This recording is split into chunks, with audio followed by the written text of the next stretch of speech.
How y'all doing? I'm Paul Ryan, your host of the Across the Cowboys podcast. If you're new to the show, thank you for joining us. And to our regular listeners, welcome back. With me, as always, is my co-host, the greatest co-host in the world, Mike the Pig Crum. Mike, how are you? It begins already. As you know, I am very, very tired. That was, I wish I could say I timed that yawn up to make that happen, but I did not. That was legit. So yeah, tired, but excited. That was a great game. So, even with the delay and everything, it was worth it. The greatest and sleepiest co-host, I should have said, huh? Yeah. I'm much more sleepy than I am great. That is for sure. Well, Mike, we appreciate you staying awake to do the show tonight, man. Where can we find you on Twitter? CD Piglet, guys, nice and easy. No laughing at me if I'm not off. Of course, no show is complete without the conductor of the Jake Ferguson hype train, Mr. Brenden Fergy Smith. Brenden, how are you? It's great, Victory Monday, but also I am tired. So if you start yawning, I swear, dude, it's gonna start like a chain reaction. This is just gonna go south. It's contagious. You're young though. You got to get through it, dude. You're young. I'll be fine, but I am tired. It would be a new show first if both co-hosts were to fall asleep. That would be interesting. I got to be the only lame dude that falls asleep. Like nobody else. I don't care how I'm messed up, man. I got bad health. Give me a break, people. But I mean, I imagine like Brian Broaddus is on all day, and it's one, and that dude's just like, whatever. What do you want to? And me, I'm like,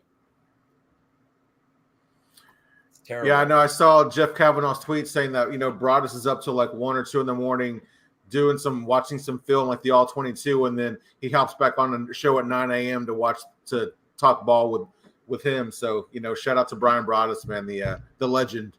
I watched that show live. That was a nice show. Yeah, Brenden, where can we find you on Twitter, sir? You can find me at Brenden_Smith26. I am Paul Ryan, and you can find me on Twitter at Paul_Ryan15. Well, here we are at the end of week 5 of the NFL season, and it looks like players and teams are starting to find their footing and establish their identities. As it stands today, the AFC looks like the better conference, and the NFC is wide open, but should be an exciting playoff race come December. There's too many teams and storylines to discuss in an hour, but Mike, Brenden, and I will start off the show with our NFL thoughts. Mike, what's your NFL thought of the week? My NFL thought, you set it up perfect. Stop believing what you see in like the first 4 weeks. Like, what was it? Bills, Pittsburgh, Seattle, unbeatable, Super Bowl. And then Buffalo loses to Baltimore and Houston. Pittsburgh loses to Indy and Dallas. Seattle just lost to the Giants at home at Seattle.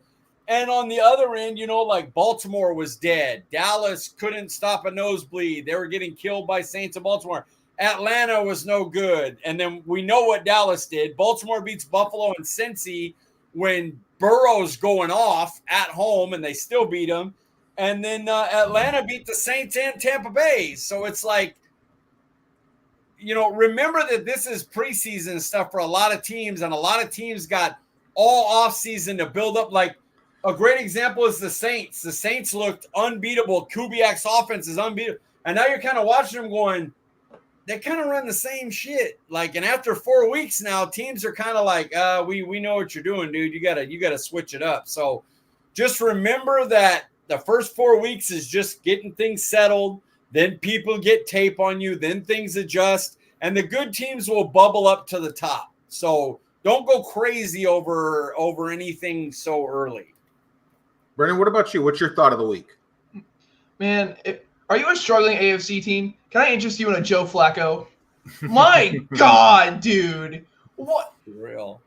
He has everything was better this week with the whole run game. He has more 20-yard rushes than the Cowboys with his one big rush, which looks like he slowed down time to run it. But seriously, no, he went. I just pulled it up. 33 of 44, 359 yards and 3 touchdowns. What the hell?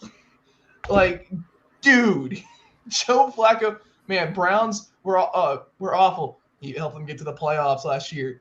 Man, Indy was really struggling, even with Richardson. And now they come in with 2. They barely lost this game, and he is not the reason. What the hell? Yeah, how much do you think Cleveland would rather have Flacco right now? Like, legitimately. Oh, my God. Oh, dude. Amari Cooper would have the biggest smile on his face. As soon as Flacco stepped in, like the Colts receivers started doing something, like multiple receivers, not just Pierce, but like Downs and then Pittman. All of a sudden, like that offense came to life. It's crazy. Flacco sells a deep ball. That ball to Pierce is nice. Yeah. Good quarterbacks just stay good forever, apparently, man, especially in the right system, right circumstances. My NFL thought is kind of, adding to Mike's thought was that the season really doesn't start, man, until around this time. Of course, there's a thought that, or the theory that the season really starts after Thanksgiving, but the preseason has officially ended and the season has just begun. Week 5, here we are. Where, like I said in the intro, man, I mean, I think teams are starting to separate themselves and establish their identities. I agree. It's crazy. A lot of people say don't believe anything until Thanksgiving. And this season, there's just, other than Kansas City, there's no real team that anybody should fear. Like, it's just crazy how open it is. You don't think Baltimore's to be feared? No, because their style of play doesn't work in the postseason. It's been proven a million times over. Eagles kind of did that kind of thing, but the teams they beat had Daniel Jones at quarterback, and then the Niners got injured. And that's not to crap on them. I'm just saying that, that's not going to happen a lot. That's why you want to make the tournament, because it could happen. Mm-hmm. But that style, it typically doesn't play out in the postseason when teams play real discipline and lock in, and it's about game planning on that. That style's typically not as effective. I will say this just for conversation's sake. You look at the Ravens offense, it looks like Bateman is starting to kind of get more involved, becoming a bigger piece. Mark Andrews finally had a decent game. Isaiah Likely's been consistent. He had 2 touchdowns yesterday. And then Zay Flowers finally had like a decent game as well. In addition to the rushing attack, if that passing game can get going, that could be pretty scary, man. Yeah, if they could start to pass regularly, like effectively pocket pass. Not the worry with Baltimore is they hit big plays on backyard plays. And you don't get that a lot as much when you get versus the better teams going on later on. You need a guy that could go, get in the pocket, 5-step drop, look, guys get open, you make the play. And if you can't consistently get that, what makes Mahomes so unbeatable is he does that. And then when he has to do the backyard shit, he's great at that too. And it makes him almost impossible. If Baltimore could start doing the 3-step, 5-step, 7-step drop and the passing game is really effective, they could be unbeatable. Like they could walk Kansas City. They could be that good. Speaking of Mahomes, Juju Smith-Schuster signs with the New England Patriots. He gets cut after a year of no productivity, is on the, is a free agent, gets picked up by the Chiefs, and here he is producing in his first start, man. So it's just, like Brendan was saying, talking about Flacco, just good quarterbacks stay good forever, and systems and coaching, all that stuff really does truly matter, man. It really does. But here we are. Let's talk about this Week 5 victory for the Cowboys over the Pittsburgh Steelers. Much to people's surprise, we're celebrating back-to-back Cowboys victories on this glorious Monday. This game was too close for comfort, and after committing 3 turnovers, in addition to losing Tyler Guyton and Marshawn Kneeland, it looked like the Cowboys might give the game away. But thanks to a game-winning touchdown and breakout performances by Jalen Tolbert, Rico Dowdle, and the defensive line, the Cowboys stole a much-needed Week 5 victory from the Pittsburgh Steelers. Did you learn more about the Steelers or the Cowboys after this game, Mike? This was a Dallas. You learned about Dallas. This is Steelers every game. The game's ugly. They find a way to win close. They win 9 of them. They lose 8 of them. Like, this was a Steelers game. Find me the last time Dallas won a game like that. I can't tell you. I mean, they don't beat the Cardinals in games like this. Yeah. Like, they just don't. And Mike Tomlin, when he's up 2 turnovers, he's almost unbeatable. Like, he never loses in that situation. And, like, with everything that happened for them to like Jalen Tolbert, for them to sack up and go down and just win the game at the end when they could have easily folded. Injuries and turnovers and penalties, and just too much to overcome on the road in a storm after a delay. For them to nut up and win that game says a lot to me about their leadership and their coaches. That was a big win for Dallas. No, you got to feel pretty good about it. Maybe the culture is starting to take that turn that we've all been waiting for the last couple of years, adopting that mindset and everything. Brenden, do you have anything to add to that? I think it's a bigger thing. Like we all agreed off screen that this was going to be a no Mike McCarthy bashing zone, which is okay. And you want to know why? Because first off, he's finally like, were there problems? Yes, there were, but it's fine. We won, and it's great. He's learning. I hate that it takes him a few weeks. It took him a few weeks last year, but he's learning. Man, wait, how are our wide receivers open? Motion's working. I wonder if other teams know about this. That's great. Man, hey, the running game isn't just running it up the middle and inside zone. Man, they're getting a little bit creative with it. It's working. That's weird. Dallas, biggest thing is, honestly, I was contemplating it. Has Dallas kind of quit a little bit on McCarthy?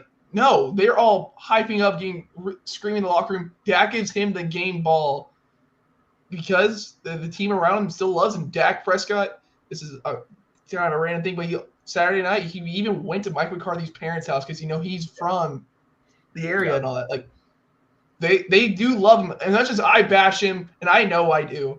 And sometimes rightfully so, and other times like this game, I can't. The team loves him. With how many injuries they had, just going out, the fact that they really should have wiped out Pittsburgh. I mean, we're going to go through it, but they should have wiped the floor with Pittsburgh the way they played this game. And I'm not going to bash Dak because he's the only reason we were in the damn game and he's the reason we won it. But the only reason it was close was also Dak was making some bad plays. I got to be fair. And the fact that is a true statement when they had like 11 team players, starters out, like it's just mind-boggling to me. Yeah, it's weird as Cowboys fans, if you've been watching Cowboys for a long time, just to see us win this type of game, it's just shocking. It's hard to believe because, like you said, Mike, we don't normally win these types of games, especially when you add in the injuries, but then the injuries and the turnovers and then the additional injuries in the game. It's like, man, I don't know. It's hard. It's almost hard to accept that actually happened. We typically don't win the Giants type of games. Yeah. Like people go, oh, that's the Giants. Dude, you lost to Arizona last year. Miami was decimated by injury. Like they were like us right now.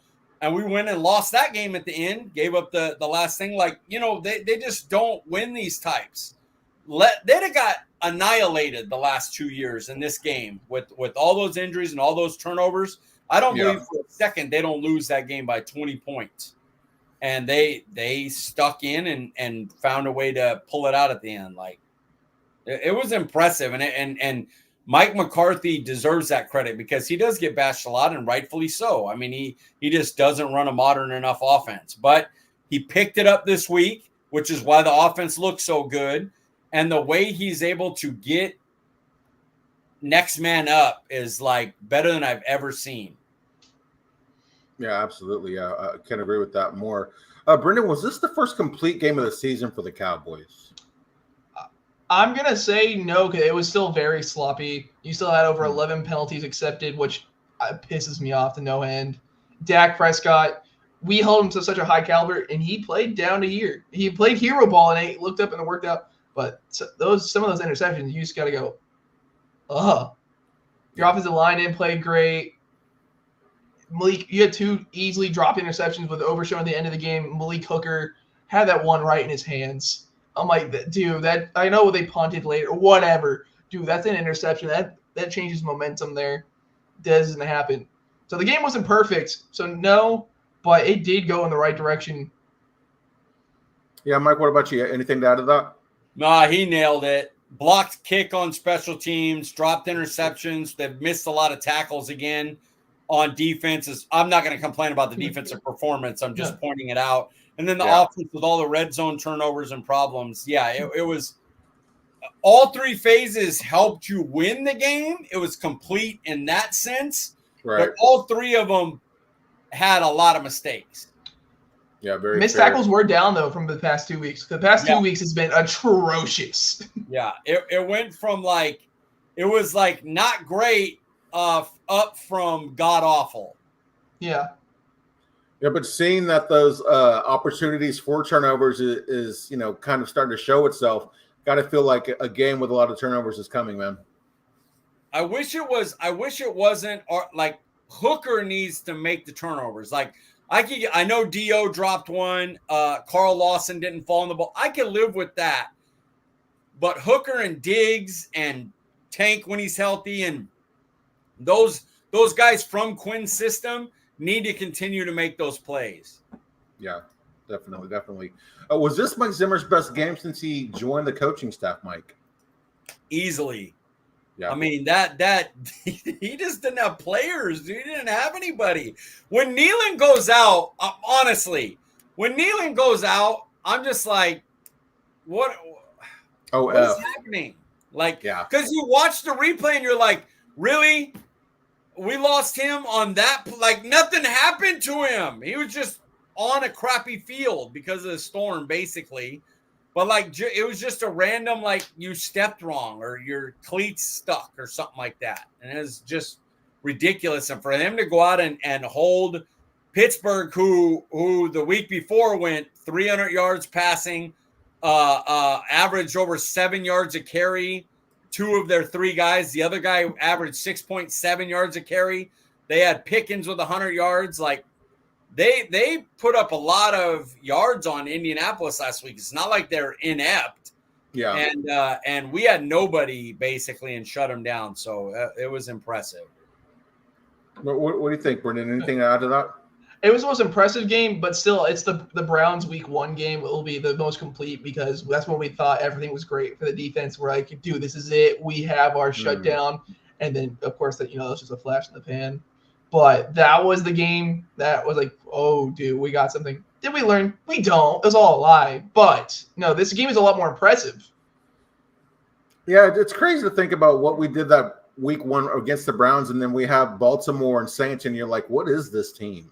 Zeke's first play was a hurdle, and now look where we are. It's a duck. Yeah, definitely really impressed with what Mike Zimmer was able to do last night, especially when you think about the injuries he had. I did want to talk about one thing, not to take anything away from the Cowboys, but what did y'all make of the Steelers' game plan against this defense? Well, I mean, Mike, do you have any? What were your thoughts on what Pittsburgh was trying to do, or didn't try to do? It's funny because they were trying to do the run game. They were trying to run the ball and everything. But Kyle Allen came in for one play and hit us on a seam pass, and it kind of woke him up like, oh, shit, we can attack these guys. And then Justin Fields went right down the field passing. But they have the identity of, man, a crazy play just happened in this friggin' game.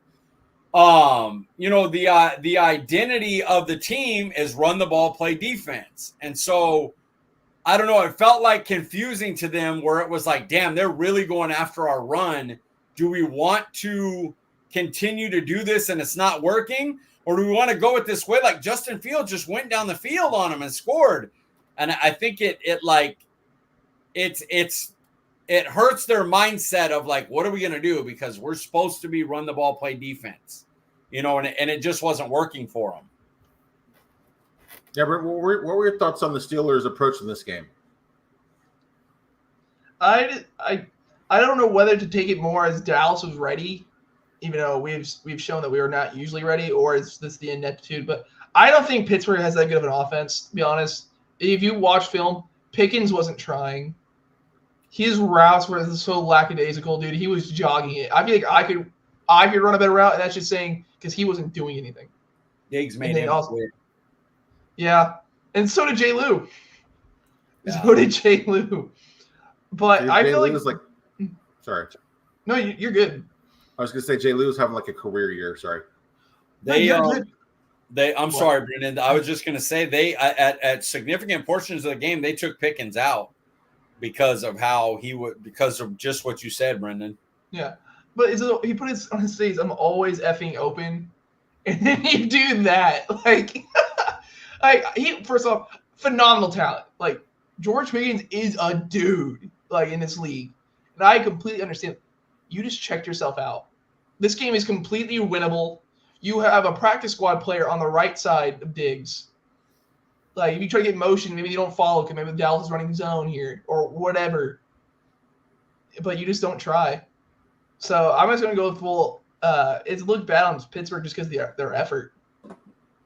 Yeah, definitely. Who had the better game, the coaching staff, the D-line, or Tolbert and Turpin, Mike? I'm going D-line just because expectation-wise, like, do you guys know that Golston played 90% of the snaps? Mm. Do you know how, at defensive line, 9 out of every 10 snaps you're in the game? And he had 4 pressures, I think, and he had like 4 or 6 run stops. Like, he had a nice game, being forced to play like that many snaps, crazy. And then they had Mozzie played in 13 run snaps, had 4 run stops. Like, he got pushed back on a couple, but like he's putting together effective games. Like he's making plays. Osa was the team's best pass rusher. He was all over the place. This was a breakout game for him this year. This was like his wake up game. And Wheat.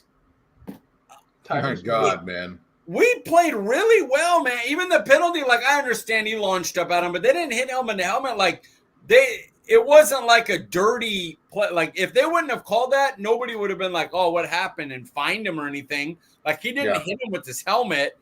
And he played good versus the run, and he made some impact rushing the passer. I mean, it was for what they had once Kneeland went out. It's shocking how well that D-line played. What about you? Who had the better game, the D-line, Tolbert and Turpin, or the coaching staff, Brenden? I know, like I said, it's got to be the coaching staff. Like, it's the changes that we've been begging for, and going even in last year. It's just like I said earlier. It's like motion works. The first play was a Brevin span forward, wide open around the sideline. That play doesn't get open if he doesn't move. Are you joking? Brevin span forward can't move, honestly, and he was wide open. Everything just worked out well. Zimmer finally had something going. I don't know why, but this coaching staff works better with less talent, and I don't understand it. You'll have 9 all-pros and all this, and they're going to be like, oh, we just had a dud. You'll have practice squad players out here. Okay, cool. Time to cook. Yeah, it's strange, man. I know, like we were talking offline, saying how Mike McCarthy seems to just do better with his back against the wall, and like Mike was saying, he just does better with less talent. It's a strange thing for sure. Who needed a game like this more, the coaching staff, the D-line, or Tolbert and Turpin, Brenden? Okay, so Turpin had a good game, but I'm just gonna have to combine because it's not Turpin, it is Tolbert. Because we've all been dogging on him, like, man, he can't be a wide. I still think he should be a wide receiver 2. If he's your wide receiver 3, you should be feeling great. But he is your best second best option at receiver on this team. Tolbert came out here, as y'all can see by the name of this show. Dude, he came out there, played awesome, gets hurt, comes back in, 4th and goal, game on the line. And you just see, like, oh, it's just a drag route. You know how much concentration that takes? You know it's 4th and goal. You know it. This is it. Like, either you drop this pass and the game's over, or you win it. And he caught it, and he held on to it, and I just went screaming. Like, I was just blown away. I'm like, Tolbert did it. He had almost 100 yards receiving. Yeah. He's getting even – I know Lamb's gotten really close and all that, but, like, dude, that was phenomenal. Mike, what about you? Who needed that game more?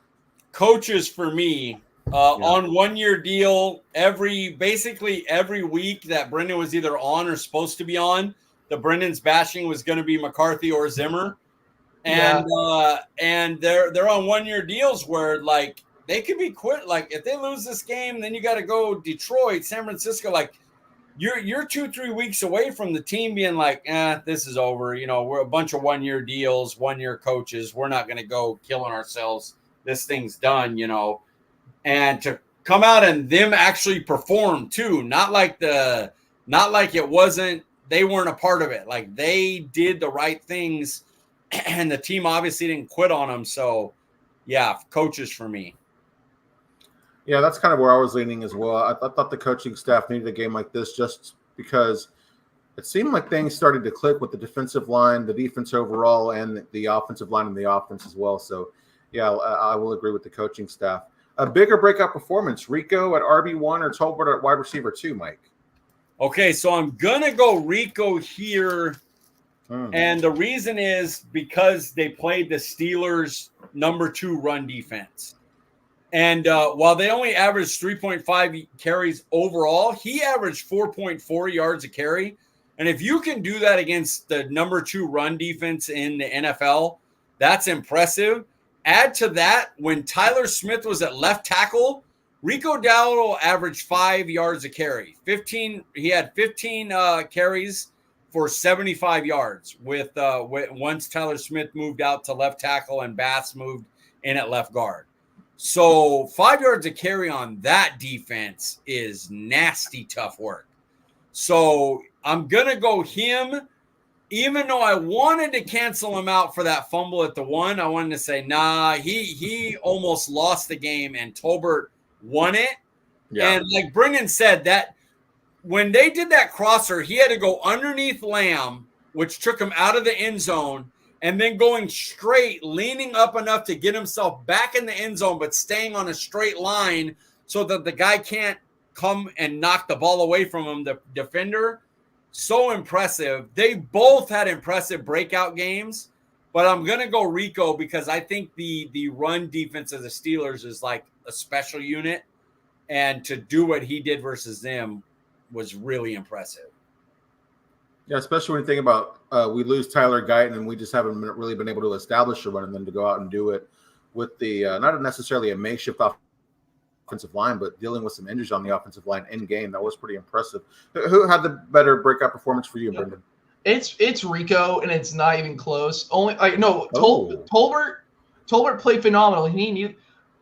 We've been begging for any resemblance of a run game. I just want to see like a play where, whoa, hey, that's something here.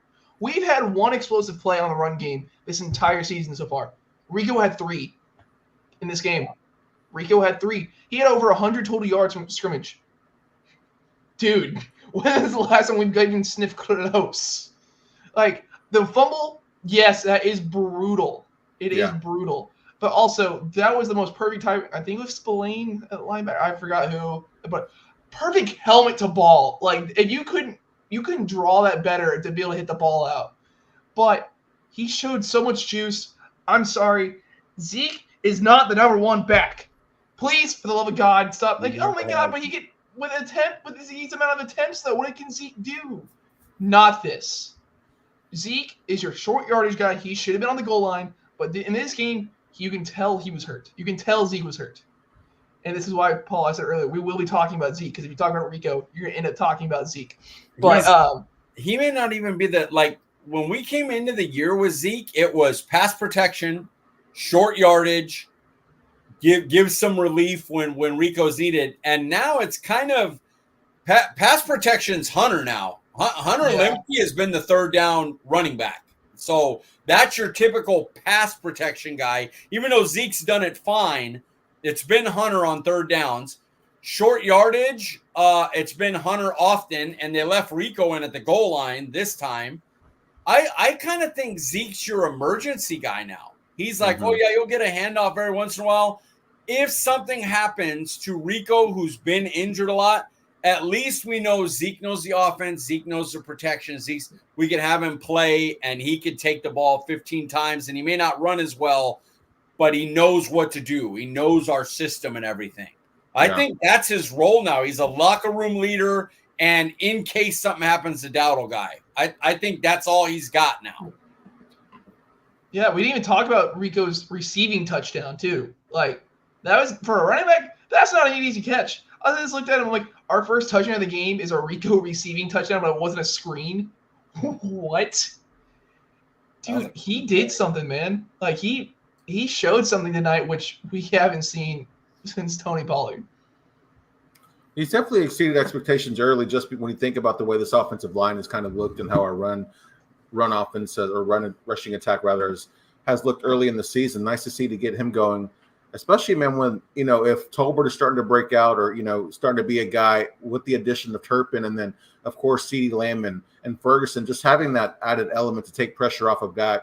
The way that the runs were being called last night, Mike McCarthy, the timing of the run plays and just how we looked running the ball. I mean, it was nice to see the offense, it was clicking more.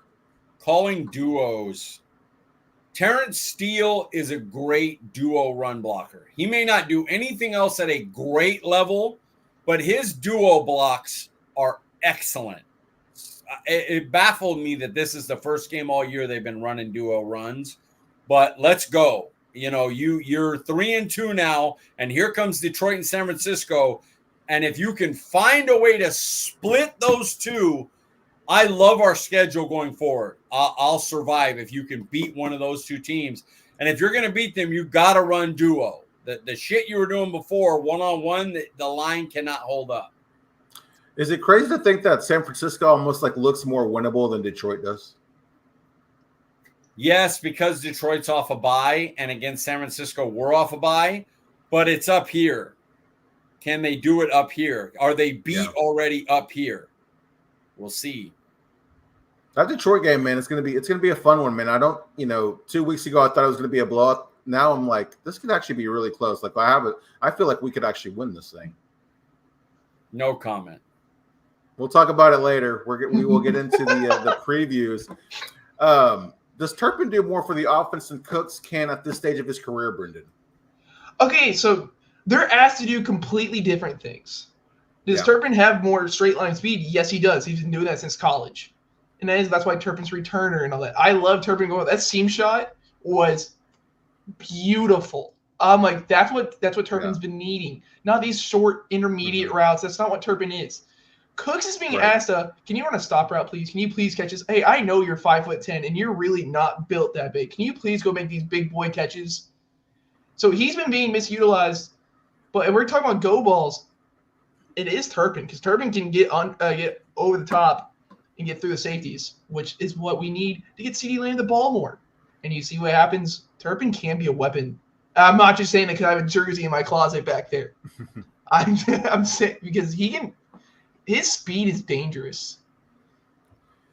Yeah, definitely. I mean, we saw it last year how Brandin Cooks was being misused in this offense. We saw it again this year how he's being misused. It's nice to see them maybe actually figuring out how to properly utilize Turpin. What about you, Mike? Do you think that Turpin is a better fit for the offense right now at this stage of the careers than Brandin Cooks? I think I want to see Cooks play in the offense with motion and doing that stuff, and I want to see him healthy first. I remember we thought it was a bust the first, a lot of people thought it was a bust the first 5 weeks last year, and then he broke out against the Giants, and then he kind of, he didn't have 1,000 yards, but he had 8 touchdowns. He made plays. Like Brandin Cooks is still a talented receiver. He still has it up here, and he still has speed, and he's still a good route runner when he's healthy. But I don't like what we were doing with him. Like, he's a deep ball, vertical, and crossers guy. He's not a hitch and stops guy, as Brenden said. So I want to see him get called in the plays they were doing last year and see how he does. And if he can't get separation then I'll go to okay, at least Turpin I know can beat guys on seams and like trick plays where we want to try to get them deep in one-on-ones. But I'm still going to go with Cooks for now. Let's see him get healthy and run in this offense with motion and stuff. Do you think the way that they were using Cooks was just because they knew that he was injured, they didn't want to ask him to do those types of things to risk injuring him more, or was it just bad utilization by the coaching staff? I think what they thought was everybody's going to think we're going to run verticals and crossers because that's all we did with them last year. So let's flip it up and try to trick defenses. And then early on he got injured and it made it worse. It made it like if he was healthy, do I think Brandin Cooks could make a guy think he's going to beat him deep and then come back on a hook or a hitch route? Yeah, sure.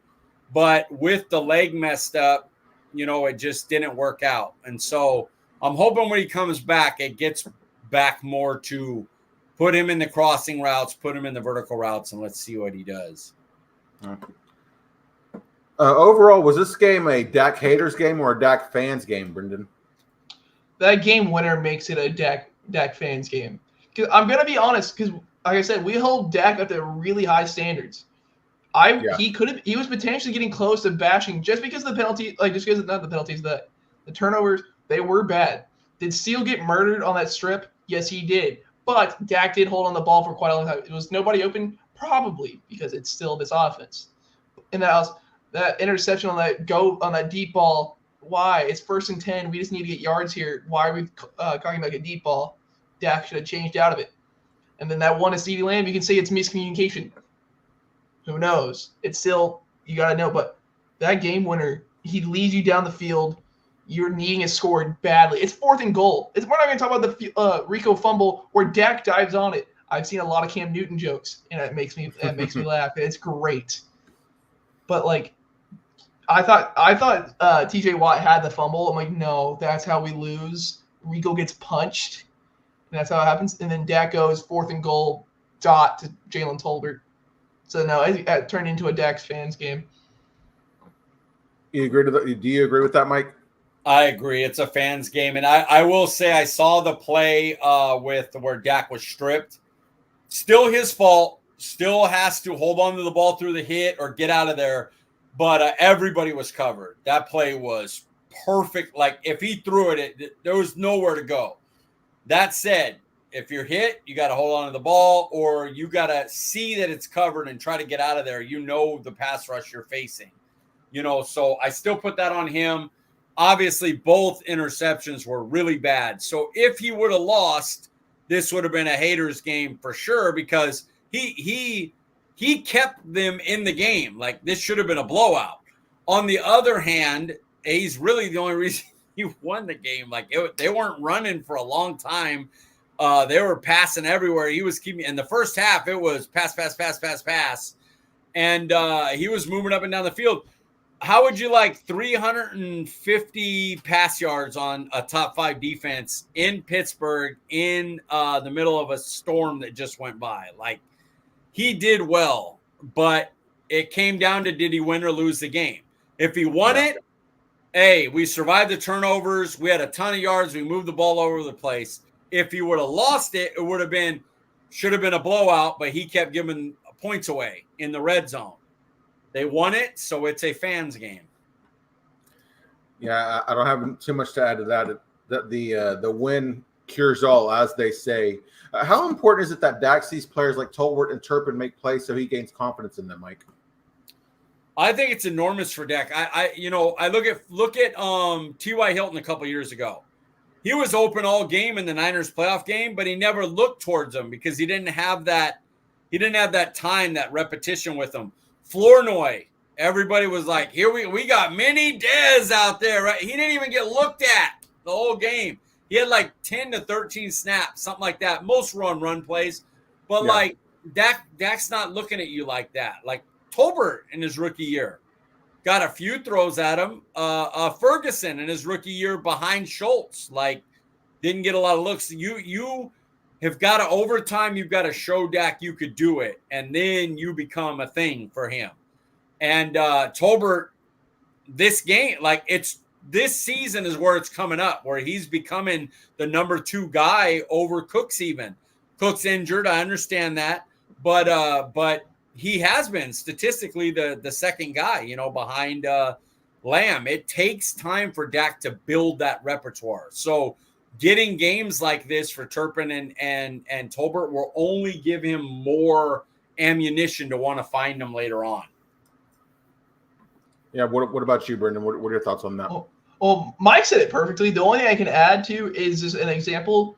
The Saints game, he trusted CeeDee Lamb and CeeDee Lamb only. And a little bit of Ferg, but, Ferg was – Ferg was out. My bad. So, no. It was CeeDee Lamb. The defense knew where the ball was going. The fans knew where the ball was going. So it made everything so much more difficult. If he can finally trust other guys, he won't be staring CeeDee Lamb down when that happens. He'll see Tolbert going over the middle. He'll see Turpin just deep. And you're okay, cool. Throw it. Let's go. It's just massive.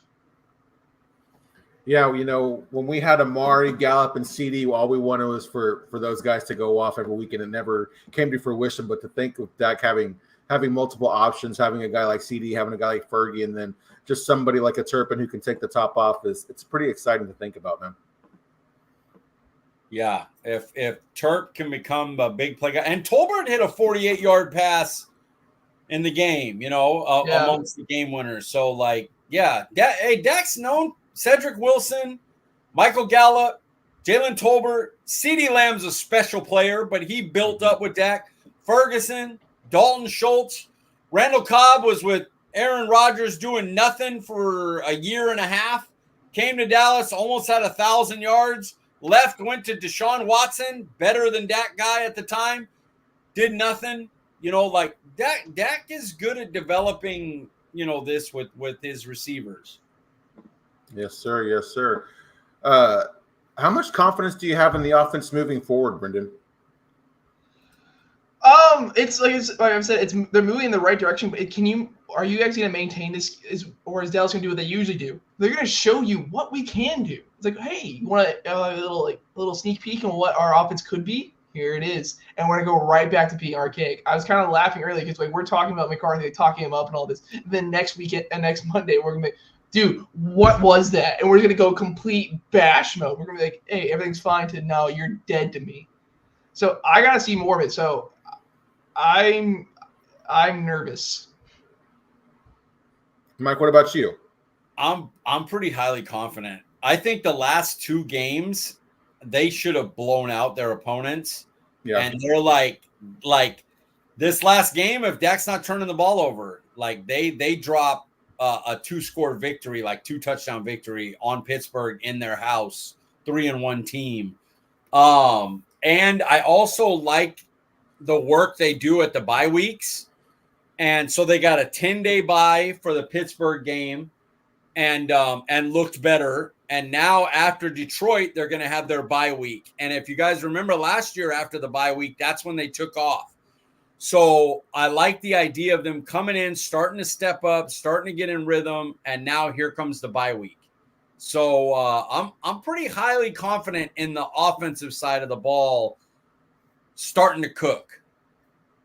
Can you imagine, let's just say we beat the Lions, we go into the bye week, come out of the bye week, and we get Bland back and Micah with our offense clicking? Wow, that could be the start of something special, man. Just find a way to split these next two games. Just find a way. That Atlanta game doesn't look as scary as I thought it did either. I mean, Atlanta looks like they might be turning a corner on offense. Cousins look like he's actually getting healthy, but that game doesn't look as daunting as I originally thought. The way the offense is playing, I'm only really scared of these two coming up. Detroit and San Francisco really scare me, but Atlanta, Philly, Houston, Commanders, they don't. I'm not that we'll win them all or that we can lose all of them, but right. I don't go into it going, oh man, we have no chance. Yeah, did this game versus the Steelers increase your confidence heading into the Lions game, Mike? Not really. I don't like this Lions matchup. I guess it does. It does naturally a win. The offense looks better, this and that. But there's just a lot of factors. They really got beat up in that game. People forget that this isn't Madden. You're not playing the next game, and how do you play Chauncey Golston played 90% of the snaps. Do you think he's going to be a great player in 7 days? I just don't know if – I think people are going to freak out when Detroit comes out with their great O-line and what they're able to do and think we're going to suck and everything. And I kind of try to think they went tough Baltimore, short week Giants against that D-line. And then went to and had to do Steelers, delay, rain, road, and then travel. And now Detroit's coming in off a bye with this massive offensive line. And it's it's just hard. That's a hard matchup. And people think it's Madden, and it's not. They're human beings. The stuff that happened to them the week before is going to impact this coming up week. And so I'm not really. There's things that are, but I'm not overall. When I look at the game, I'm like, nah, I'm still not very confident. Brenden, what about you? Well, Mike doesn't know about my XP sliders. Being, hey, this game would have boosted them up greatly. But no, Detroit's an animal, man. Like they have speed to go over the top of Jameson Williams. Their two running backs are better than I think we've had since prime Zeke. Like I love Tony, but David Montgomery's a mauler, and then you got Jahmyr Gibbs speed. Like since prime Zeke, we haven't seen a better running back here, and they have two of them. They're a great offensive line. Jared Goff's looking great. He had a perfect game. Dude, like, their team is scary. And also, Aiden Hutchinson terrifies me against Terrence Steele.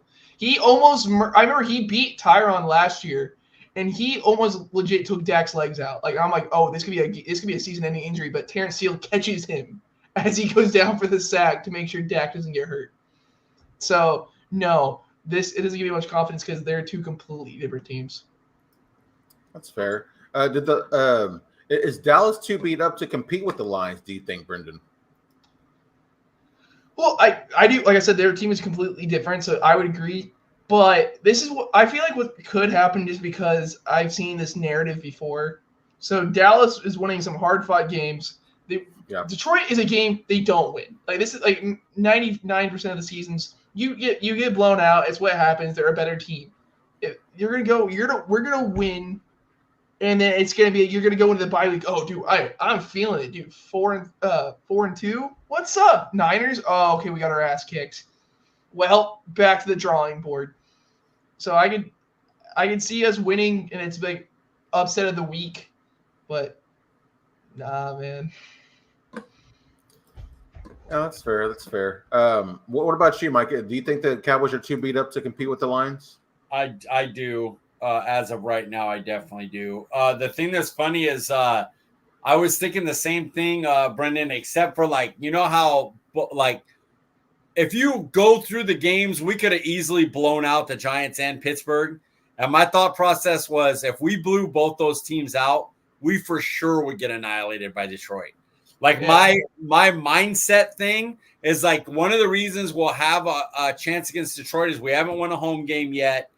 And we've been battling in close games. So in our mind, when stuff goes wrong, it's not going to be an immediate like, this is one of those games, because it hasn't been this year the last 2 weeks. So I still don't think we're going to win. We'll get to that. But the fact that they're winning close games instead of blowouts is actually a positive for me.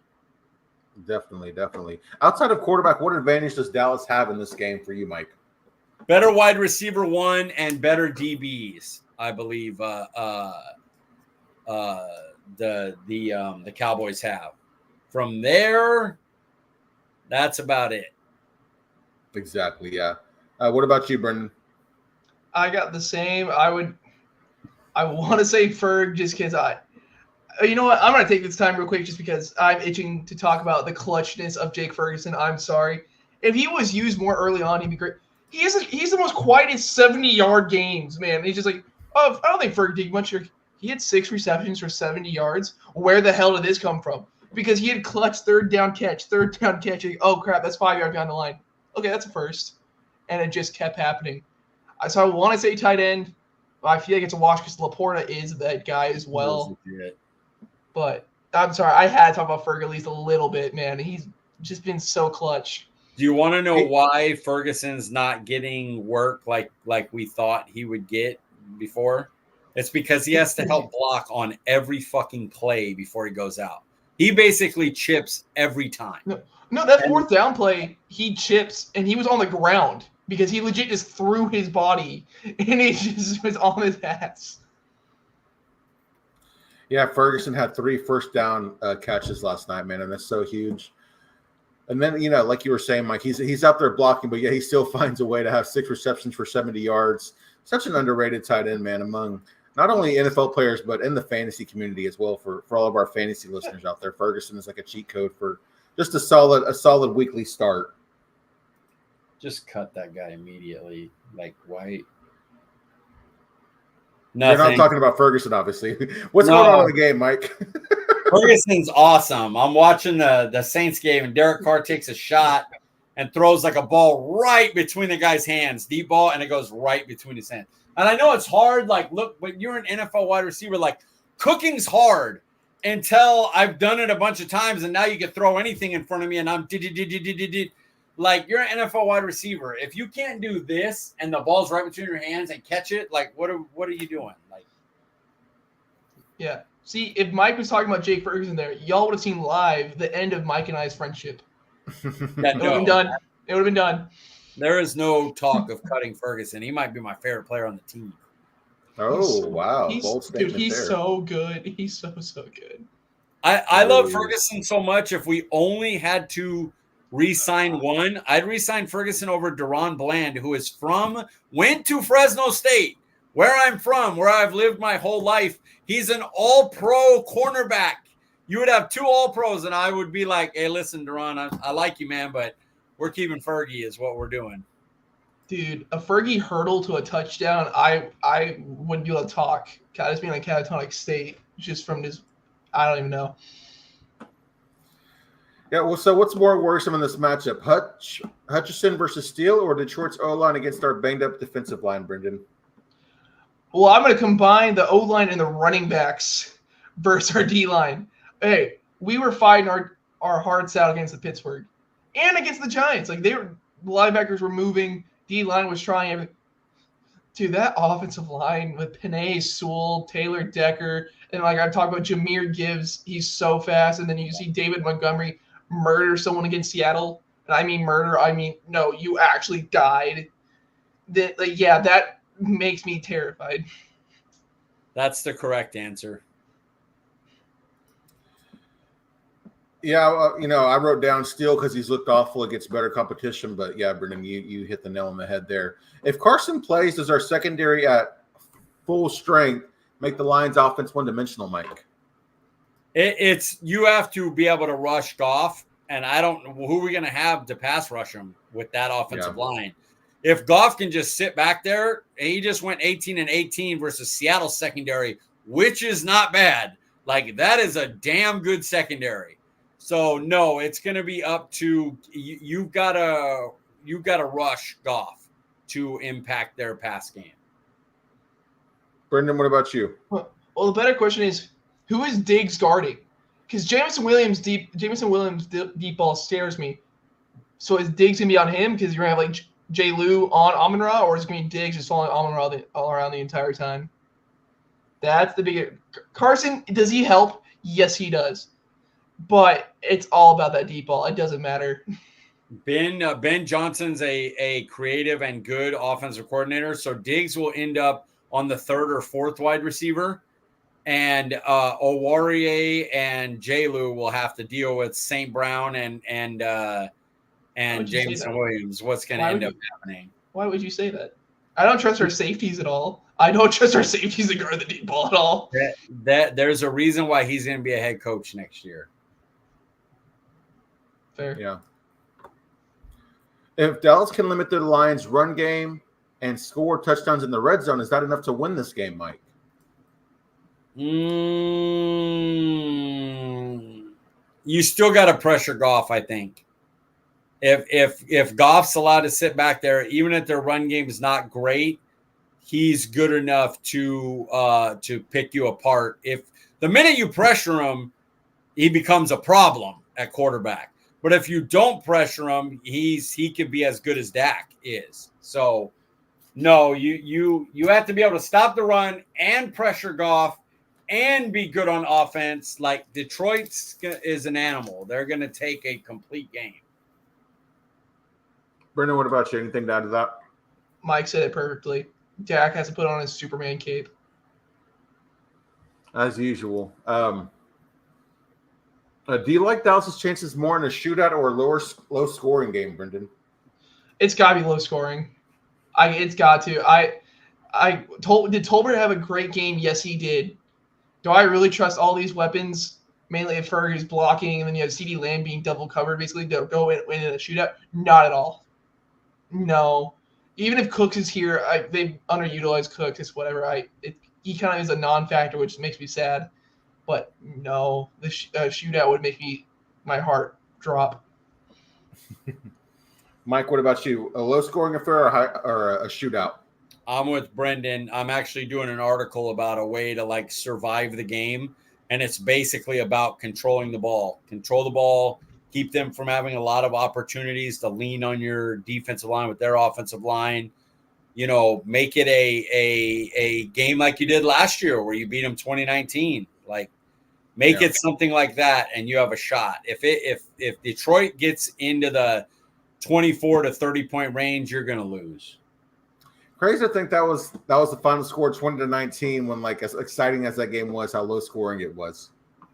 Yeah, it's crazy. They were one bad Aiden Hutchinson call from kneeling on that and beating them by, a touchdown easy. And then they messed up that call, and then of course the defense gives up a touchdown, like always. Yeah. Will this game be more about the Cowboys' offense or defense, Brendan? It's got to be about the defense.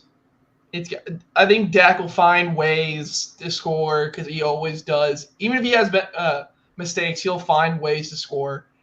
If your defense can just give him the slightest bit of hope, the ball gets tipped a little bit, Carson comes down with it. That's a turnover you desperately needed, and that could be the make or break. Dak's like, okay, cool, let's go ball. But it's got to be your defense. Mike?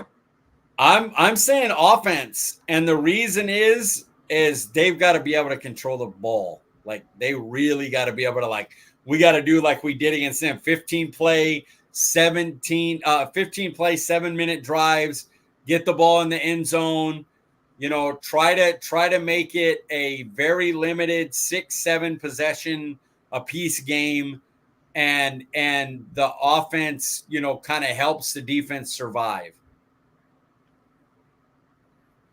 Who will score the first touchdown, Brendan? I'm going to keep saying it till it happens. Jake Ferguson, man. Come on.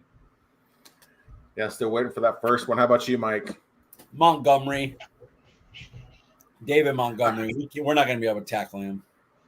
That's fair. I have a CD Lamb as my pick. Give us a score prediction, Mike. I'm going to go – I made it closer than I thought it would be, but I'm going to go 34-24 Lions. Brendan? I always feel like it's because everyone voted for Pittsburgh to win last night, and then the one person who didn't chose out. I want to be that person. I can't, but I had it a lot closer. I had it 31-28 Pittsburgh. No, son of a bitch. Detroit winning 31-28. Yeah, I guess I'm the homer of the pod, but, the Lions have given up 20 or more points in every game but one this season.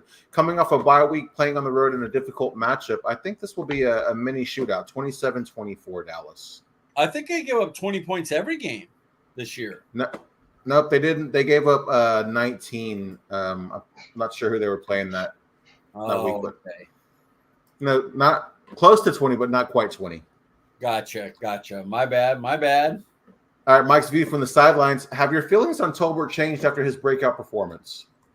I think I got to give him a 50-50 on the ability to be a wide receiver 2-3. Like, I got to see it more. There's still a chance he might be like, I'd rather have him be a wide receiver 4, like first backup in. But at least now after that game, where there's no Brandin Cooks, you're the guy, you're getting the coverage, you're getting the stuff. He produced, and he came up clutch. So a deep ball, underneath stuff, clutch play, got to give him credit. Yeah, he changed my mind. I'm not fully, but he made it where he could be. Let's watch now. Let's see over these next few games. What happened on the red zone interception between Dak and CD? Dak made a bad throw. That was it. He I don't know if he didn't see the safety or what, but there were two guys there. It's just a bad throw by him. CD mouthed him, basically, if you're going to throw it to me, throw a jump ball. He told him jump ball 4, throw it to the back and let me go up and get it. But really, it just shouldn't have been. He was double covered. There was no reason to throw it there. It was a bad pass. Hey, Dak was great, but he made a few bad plays. That was one of them. All right, Brenden. Brendan's bashing week 5. Talk to us, man.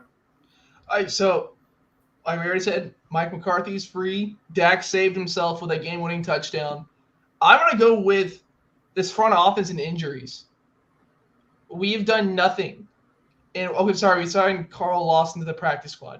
Cool. But we did that even before everyone was getting hurt. You have no one. Like Tyrus Wheat played his ass off for a special teamer. The best he'll probably do, and that's great. You have nothing on your defensive line. You have Osa and who? I'm talking for pass rush. So anyone saying I'm talking shit on Mozzie, I'm not. But you have pass rush. You have nothing. You have no one. You were lucky Tolbert stepped up. If Tolbert had 40 yards, oh dude, you're getting blown out. Pittsburgh this destroyed you. Unless CeeDee Lamb goes for 200 yards, which you can't bank on every game because he's getting double covered, like Mike was talking about with that interception.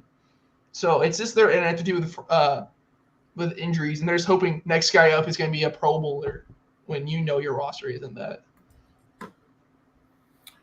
All right, here we are, Cardinals corner. After getting embarrassed and humbled by the Washington Commanders in Week 4, the Arizona Cardinals pulled off a major upset, beating Brock Purdy and the San Francisco 49ers and improving their record to 2-3 on the season. The Cardinals are 6 victories away from making Mike eat his words. Just crazy. Under 500, and I still got to eat a damn Red Baron. But I'm happy. I'm happy about this win. I'll never be mad about the Niners taking a loss. Absolutely, absolutely. One word: Dak and CeeDee's on-field relationship is blank. Brenden. One word I just couldn't think of it. It's just, but my brain just goes to not there. You just go not line there, but it's just non-existent. There we go. Oh, really? Wow. Okay, Mike. Go ahead. Brenden, sorry. Go ahead, Brenden. No, I was just saying because that catch on the sideline was nuts. Him getting his feet down, catching it, I'm like, holy shit. But like, they keep having these miscues. Like Dak believes CeeDee's there, but then okay, well, that's all right. Go ahead. I got it. Paul just died. That's okay. We'll miss him. But it's just. But no, like you can tell it's just not there. I know they didn't have an off season, but right now their connection was this. Then during the playoff game, they are so far in from between. They needed to be back to this if you want anywhere competing in this NFC. So my word was great, but I was thinking relationship like them. If I was thinking connection, like on-field connection, it's probably like they're behind right now because of the lack of training camp. But if it's relationship like them two as dudes, then they're great. Yeah. No, I was not talking anywhere them as human beings to each other. Did not mean a thing when it came to that. All right, nobody cares about what Paul thinks the one word is, so forget him. Let's go to top 5 shows you would rewatch. That's our top 5 this week. Yeah. Brenden started off with 5, and we'll just have Paul catch up when he comes out. All right. Dude, my 5, only because it was crazy. I said The Boys because I watched it with my cousin, and so much crazy shit happened. And I was go, okay, this is fun. What the? You just go completely caught off guard, and you just go, oh, okay, what the fuck? There he is. He's alive. Whoa. Well, we'll ask what's your one word for CD and Dak? I thought you said nobody cared about my one word, Mike. Why are you asking? Nobody cared about waiting for it. That's all I meant. So I wrote down 3. I had fine, frustrating, and strain. But after listening to you and Brenden, the way I wrote this is kind of confusing, like because you can have different answers. So I'll say fine. But yeah, I think the connection would have been maybe a better question. I see what you're saying. Yeah, because connection's a little frayed right now because of the training camp missed. So, all right, top 5. His boys, number 5. Who's now you take over, Paul? I don't want to do that. I've never seen an episode of The Boys. I'm hoping to change that. I don't have Amazon Prime. I don't get things shipped enough to warrant having an Amazon Prime membership, but that is a show that I been wanting to get into. Number 5 on my list is Boardwalk Empire. good show. That I thought about getting that one on mine. That's a really good one. It was that and Sopranos, and the reason I went with Boardwalk Empire is just that I felt like there were some more season finale episodes that were like, oh my God, like jaw dropping, oh my God, did that just happen type of stuff. And I felt like just consistency throughout the entire series. I got to the end of mine. 5 was difficult, but I figured because of the other shows I had, I should pick a drama. So my 5 was This Is Us. Really well-written drama, a lot of crying. If you're a crier, I'm a crier. The group of brothers adopted, one of them's adopted and the dad dies, and it's like stories that go back in time between 3 eras, and it's fantastic. It's just highly recommend that show if you get a chance to watch it. It's finished too, so you can see all of it. That could have easily made my top 5. Such an incredible show. It was really great. I had some other ones that I thought about putting in there, but I was like, like Breaking Bad didn't make mine, and Breaking Bad's elite, or Better Call Saul, which I love. But the way I looked at it is like, with the shows I had, I didn't have any like tearjerker drama type. So I was like, if they're all even, give me the drama one. Yeah. What's number 4 on your list, Mike? Brooklyn Nine-Nine. Probably the funniest sitcom show that ever been done. No, respect Chappelle. Chappelle is the funniest show of all time, but sitcom show Brooklyn Nine-Nine is like elite on another level than anything else. It truly is. Brenda, number 4 on your list. I know I've talked about this before because we talked like our favorite TV shows, but I gotta say Reacher, because season 1, I liked season 2 a lot. But season 1, watching with my dad, we were just trying to like be detectives, like who's dead, who's not. Like we're trying to find out like who's like still a part of this, and then you find out who, and like, oh, that's crazy. And it's just such a great show. Also, so much, as you all can see, my number 5 pick. Now number 4, so much gore, so much effed up stuff. It's awesome. And it's the newest Reacher, right? With the big dude as the guy. Yes, yeah. Okay. Number 4 on my list, I'm going with the show Lost. I hate the ending, but man, getting up to the ending, it's so much craziness, and I love the backstories and how they all connect in life and stuff. I know, Mike, you hate that show because of the smoke monster, but such an incredible show if you'll ever give it a chance, man. I just never seen it. I love J.J. Abrams. I saw one episode where it was like a smoke monster thing and said, what does this have to do with the guys? And I just decided I don't want to find out. So I never watched it. So I don't hate it. I didn't like the first thing I ever saw of it, and I was like, never mind, I'm not even going to do this. You're missing out, man. The characters are easily to like, and they do a great job of developing their storylines and everything. Number 3 on my list, I feel like this is a show that is underrated, doesn't get talked about a lot, but Weeds. Oh, I love that. That could have made my top 5. Great show. Awesome. Yeah. I love that show. Never seen really, it. And not a bad season either. Like it never jumped the shark or anything. Just such a good show. Brenden, number 3 on your list. See, now we're gonna get to the point of course, I've talked about 2 of these. My next 2 I've talked about before. We're gonna get to showing age. That's what we're really gonna get down to. But I put Avatar: The Last Airbender. I rewatched that show earlier this year. It's so good. Like I remember it as my childhood. I don't remember it being that good. It's such great storytelling from each arc, and the live action tried ruining it so they can go F themselves. But it's just such a great story, great fight scenes, but just great characters. Bro, how is age not a thing already? Your first 2 shows were like from 2024. Well, they were more dark. I know, but they were dark and stuff, so those were like more adult stuff. I'm going into cartoons. Fair. Mike, number 3 on your list. Daredevil. Especially with the reborn coming out for Disney Plus. That is definitely the best Marvel show that has been done, is the Netflix Daredevil. And you guys know me, I love them. Like, I'm not one of those, they did stuff wrong. Like, I like all of them. But Daredevil was a beast. And I wish I could watch that again, like not knowing it, right up as Reborn comes out for Disney Plus. All right, Mike, number 2 on your list. Number 2, The Mandalorian. to see Grogu again, and then all the Star Wars love, the people they bring in that you get to see, and they just do such a great job of Star Wars, and I love Star Wars so much.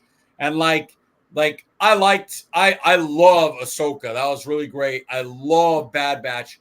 And I like Acolyte. I know a lot of people don't. And I like those other shows, but not like Mandalorian. There's levels. It's oh yeah, Acolyte, that's cool. They had some cool fights and lightsabers and stuff. That was awesome to watch. And then it's Mandalorian's oh my God, this is fucking like watching the original movies good, And so I'd love to watch that again. Yeah, good pick. I think my wife might agree with you there. Number 2 on your list, Brenden. OG Teen Titans. It's the best thing DC has made in a long, long time when it comes to animated and all that.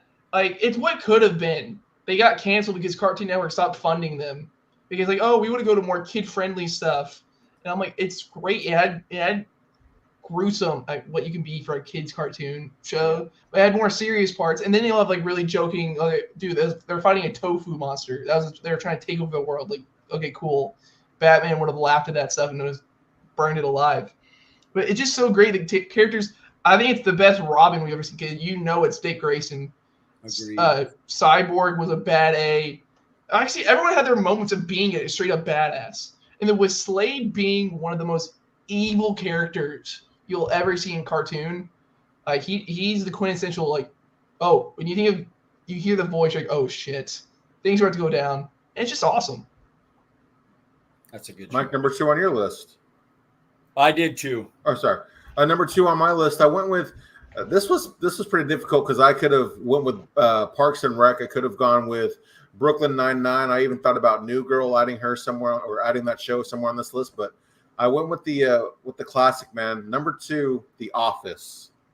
Oh yeah, great one. Gervais or Carell? Carell, yeah. I've never seen the ones with Gervais, but I'd like to watch those sometime because I like him too. Based off of. I know. I need to watch the OG Office, the one that set the tone for it all. But yeah, I've yet to do that. Number 1 on my list. Mike, you didn't have this on yours. This was probably the best show I've ever seen, man, from beginning to end. Breaking Bad. Yeah, Breaking Bad's awesome. I just it would probably be 6. It was a battle between that and This Is Us. And I just decided, I was you know what? I don't have a drama, so I'll put it like a sad drama. This Breaking Bad's a drama, but it's not the same as what This Is Us is. They're different types of drama. Both of them are 10 of 10. Both of them I would absolutely rewatch again.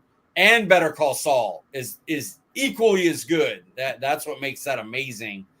I only didn't have it on my list because it was like a coin flip in my head, and I was I'll put This Is Us. That's fine. Fair. Brenden, number 1 on your list. My number 1, and I honestly feel bad. I didn't really watch this as a kid. I watched this a year or 2 ago, and I binge watched the entire thing, which my brother said was very unhealthy. Dragon Ball Z. I watched an okay bit of anime. I'm nothing crazy anything, but I watched Dragon Ball Z all the way through, and it's just great storytelling. The fillers are weird, some very stupid, but that's with all anime and all that. But the fight scenes are great, and they just build up the great things. The end, I know, and they go to Dragon Ball Super. I know Dragon Ball Super is technically in the middle of the story, but it's just great fight scenes, phenomenal voice acting, and you can get really pumped up when you watch that stuff. I've never seen Dragon Ball Z or Last Airbender. Neither have I, but I've heard Dragon Ball Z is legendary. Last Airbender, you need to watch because it's 3 seasons, so it's nothing crazy to watch. You can finish it within a week easily. I just watched that they have that M.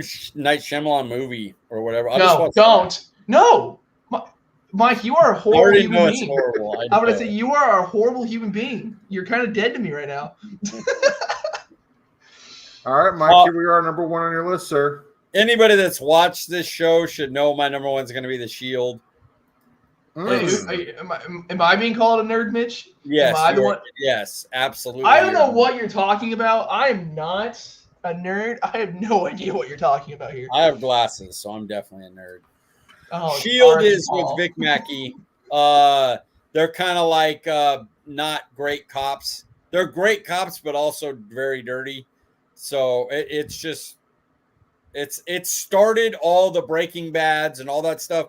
The success of that show allowed the other stuff to come along, and it was like the originator of that type of anti-hero stuff, and especially on TV like FX and not HBO. And it's my favorite TV show of all time. Yeah, when you'll see somebody post, what's the best show, your favorite show of all time, or what's the best show of all time? The Shield is mentioned so many times. I was gonna watch that. Me and my wife were looking for a show to watch, and we decided to watch the first episode of that. She didn't want to watch it for whatever reason, so I never got into it. But I could see myself getting into that show. Off the first episode with the stuff that had, like, I don't want to give it away if you haven't seen it, it's been decades. Just see the show. Where they friggin' kill the friggin' guy, that didn't make her want to. I'm shocked because I mean, she's not really into gore and like she anything with cuss words and stuff. She kind of.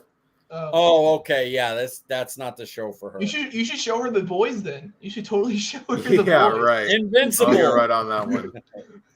All right, let's get out of here. Look at this. We cut time off the first segment, but still made it well over an hour.